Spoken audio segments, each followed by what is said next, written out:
బావగారు ఎంతసేపు అయింది వచ్చి?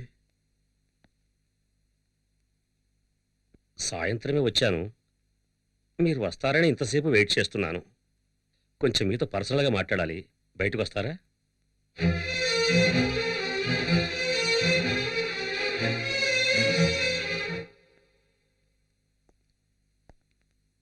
దివ్య వాళ్ళ అమ్మ, వాళ్ళ బంధువులు దివ్య పెళ్లిని త్వరగా చేయాలని తొందరపడుతున్నారు. ఆ, నేను వాడికి త్వరలోనే పెళ్లి చేద్దాం అనుకుంటున్నాను.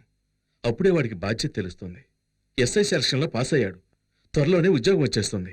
నేను చెప్పదలుచుకున్నది అది కాదండి. శక్తి మునపట్ల లేడని విన్నాను. నేను రోడ్డు మీద చూశాను గొడవ పడుతుండగా. ఏమంటున్నారు బావగారు? దివ్య అమ్మ వాళ్ళ బంధువుల అబ్బాయి ఒకడున్నాడు. దివ్యను అతనికిచ్చే చేద్దామని ఆలోచిస్తున్నాం. మీరు కొంచెం ఆలోచించండి. మీకు పెళ్లిడికి వచ్చిన అమ్మాయి ఉంది కదా. దివ్య మంచి అమ్మాయి. తను ఎక్కడున్నా సంతోషంగా ఉండాలి. అది శక్తి వచ్చి దివ్య పెళ్లికి అడ్డుపడతాడేమోనని భయంగా ఉంది. నా కొడుకు వల్ల దివ్యకి కానీ దివ్య పెళ్లికి కానీ ఏ సమస్య రాదు. మీరు ధైర్యంగా వెళ్ళొచ్చు. కాదండి, నేను చెప్పదలుచుకుంది ఏమిటంటే మీరు కూడా దయచేసి మీరు బయలుదేరండి. వస్తాను.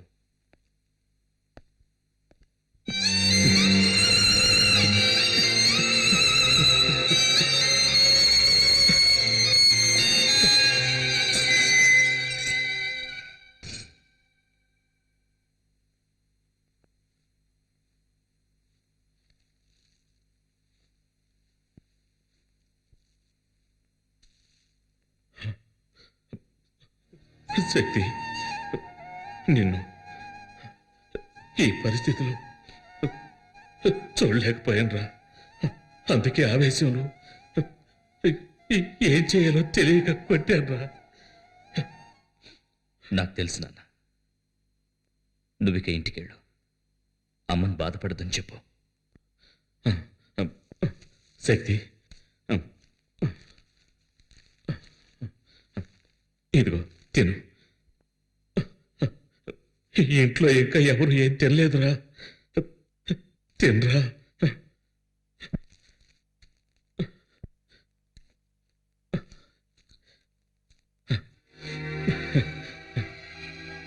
తిను బాబు, మెల్లగా తిను.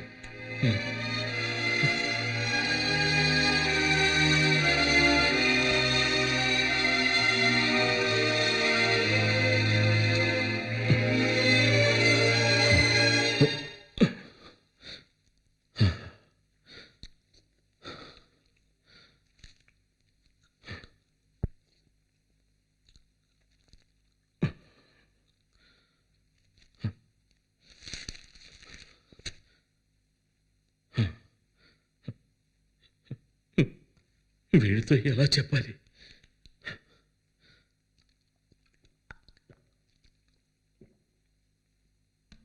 దివ్య వాళ్ళ నాన్నగారు వచ్చారు. నీ ప్రవర్తన వాళ్ళకి నచ్చలేదట. దివ్యకి వేరే సంబంధం చూసామన్నారు. నీ విషయంలో వాళ్ళు భయపడుతున్నారు. దివ్య పెళ్లికి నా కొడుకు వల్ల ఎలాంటి సమస్య రాదని వాళ్ళకి మాటిచ్చానురా.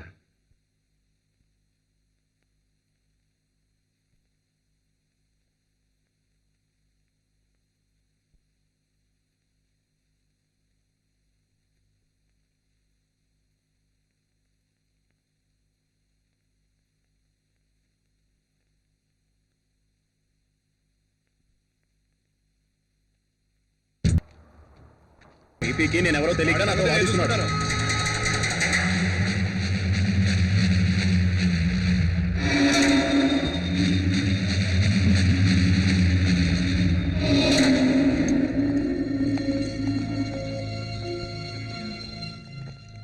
ఏమైంది? సాక్ష్యం చెప్పడానికి మున్నా భార్య రాలేదు. తప్పుకుంది. కేసు నిలబడదు. కొండారెడ్డి ఎలాగైనా బయటకు వస్తారు.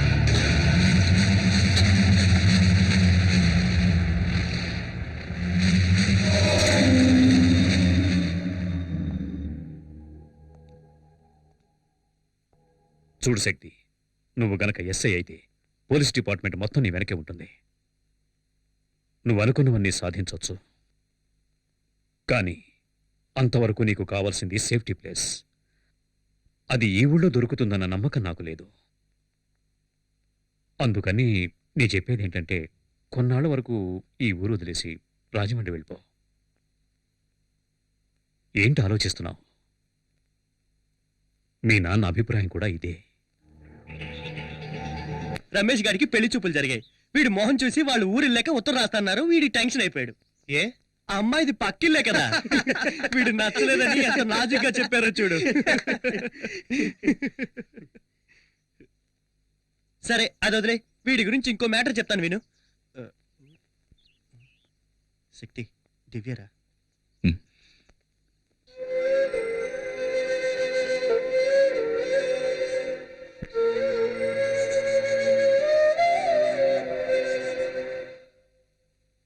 దివ్య, నువ్వేం చెప్పొద్దు, నేను తట్టుకోలేను. నీ నిర్ణయం తెలుసుకోవడానికో నిన్ను ప్రశ్నించడానికో నేను రాలేదు.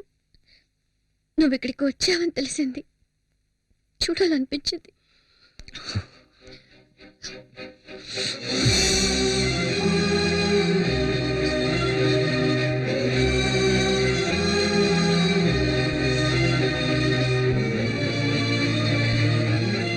నా జీవితాన్ని నిర్ణయించడానికి మీ నాన్న గాని మా నాన్న గాని, అంతేకాదు నీకు కూడా హక్కు లేదు.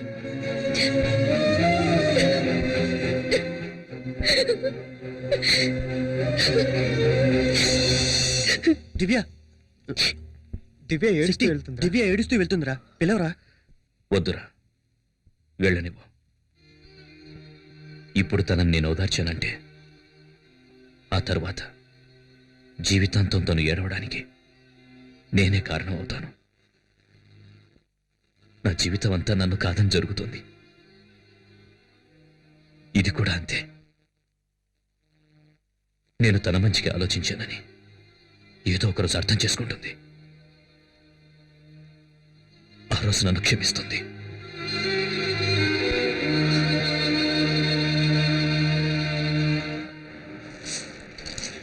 అన్ని చోట్ల వెతికామన్నా, ఎక్కడా కనిపించలేదు. వాడు మనకు భయపడి పారిపోయి ఉంటాడు. ఇక మీద సచిన వాడు ఈ ఊళ్ళో అడుగు పెట్టలేడన్నా. ఆ పిరికి ఏదో వదిలేద్దామన్నా. ఎవరిని వదలమంటున్నావురా? సావంటే ఏంటో తెలుసా నీకు? దాని దగ్గరికి వచ్చిన వాడినిరా నేను. అదే పూర్ణ మార్కెట్లో వాడిని నిలబెట్టి ఈ చేతులతో వాడిని ముక్కలు ముక్కలుగా నరికి వాడి రక్తాన్ని పొలిగా వెదజల్లుతాను. మార్కెట్లో కొండారెడ్డంటే వణుకు పుట్టాలి. నాకు కావాలి. ఆ రోజు వాడి బాబును కుట్టినందుకే వచ్చాడు. వాడి కుటుంబాన్ని నాశనం చేయండిరా. ఎక్కడున్నా వస్తాడు. ఏ విద్య, ఏం చేస్తున్నావు? వెలిగిస్తున్నానమ్మా. ఇంట్లో ప్రతి పని నేనే చేయాలి, ఎవ్వరూ లేనట్టు. ఏమైంది విద్యా? ఏంటా శబ్దం? ఇది కూడా సమయానికి వెలగదు. ఒకే ఒక కొవ్వొత్తి వెళ్తుంది. విద్యా, ఏంటిది? కప్పులన్నీ కింద పడిపోయినట్టున్నాయి. విద్యా, ఏం చేస్తుంది ఇది?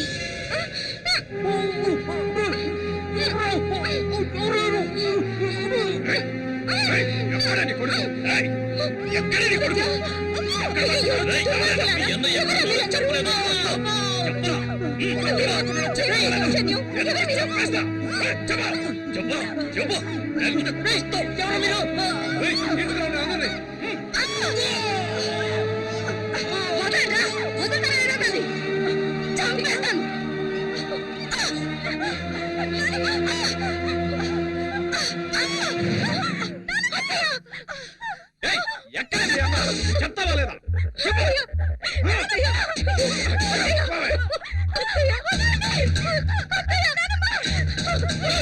రేపట్లోగా మీ అన్న రాలేదో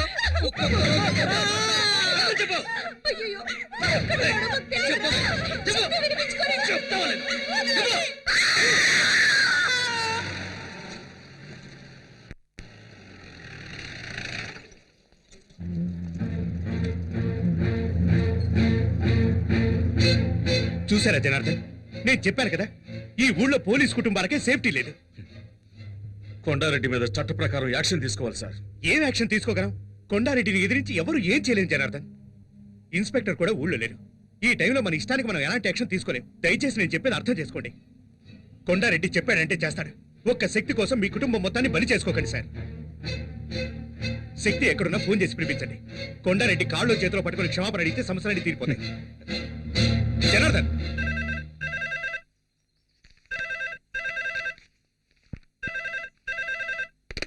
హలో. చెప్పమ్మా. తిన్నానమ్మా. బాగుందమ్మా. నిన్నే కదమ్మా వెళ్ళావు. నేనేమైనా ఒంటరిగా ఉన్నానా? నాతో శక్తి ఉన్నాడు కదా. సరే, రేపు నేను స్టేషన్కి వస్తాలే. బాలు, ఆ, నేను ఒక ఫోన్ చేసి చేసుకోరా.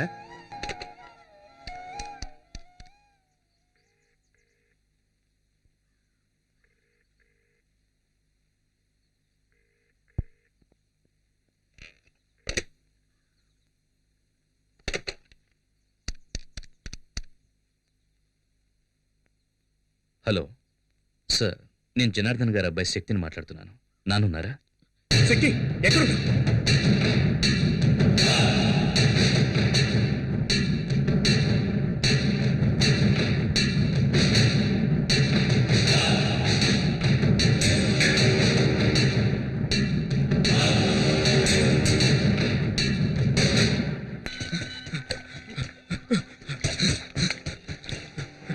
అన్నా అన్నా, ఆ శక్తిగాడు మన షిప్ యార్డ్కి వచ్చి కూర్చున్నాడు.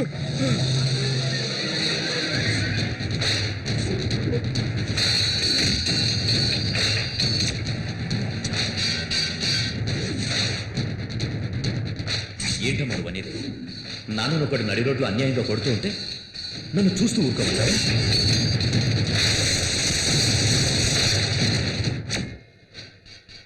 ఎందుకు ఇలాంటి పని చేశావు? ఎందుకు ఇలాంటి పని చేశావు?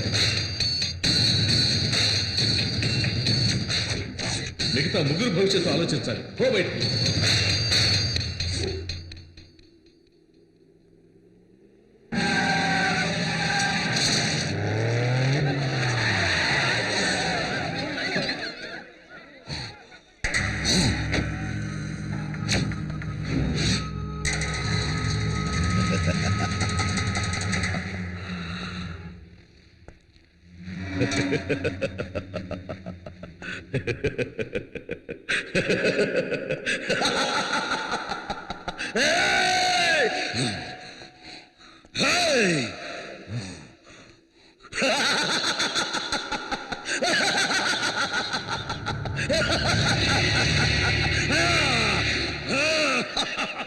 ఆపరా!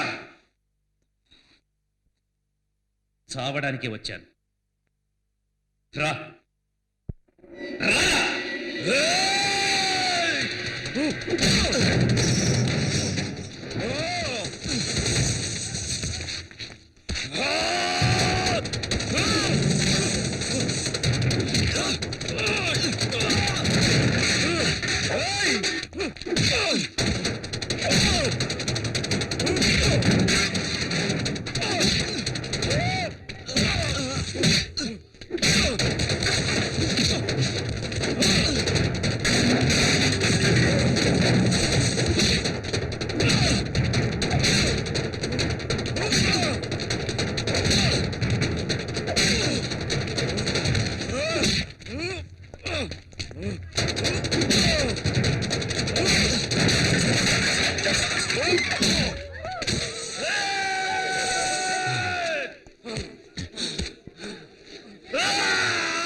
రాయ్ ఇంకా నా ప్రాణాలు ఎవరికి కావాలరా రండ్రా రండ్రా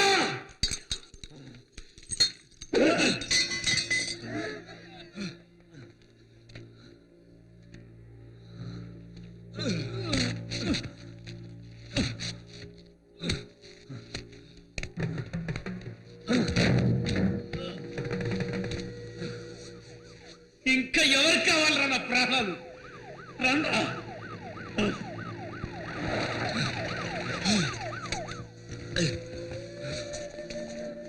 అయ్యో కానిస్టేబుల్స్ శక్తిని జీపెక్కించండి. శక్తి వద్దు వద్దు. శక్తి సరెండర్ అయిపో. దగ్గరికి రావద్దు శక్తి శక్తి శక్తి శక్తి తొందరపడకు. నా మాట శక్తి వద్దు. శక్తి కింద పడి.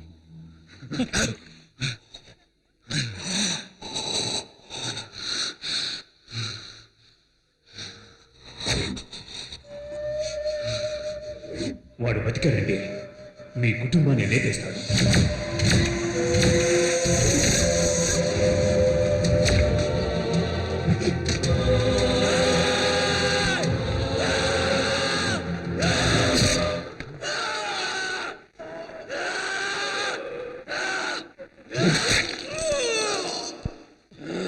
శక్తి కింద పడే శక్తి కింద పడే శక్తి నేను చెప్తున్నాను వద్దు కింద పడేరా కింద పడేరా కింద పడే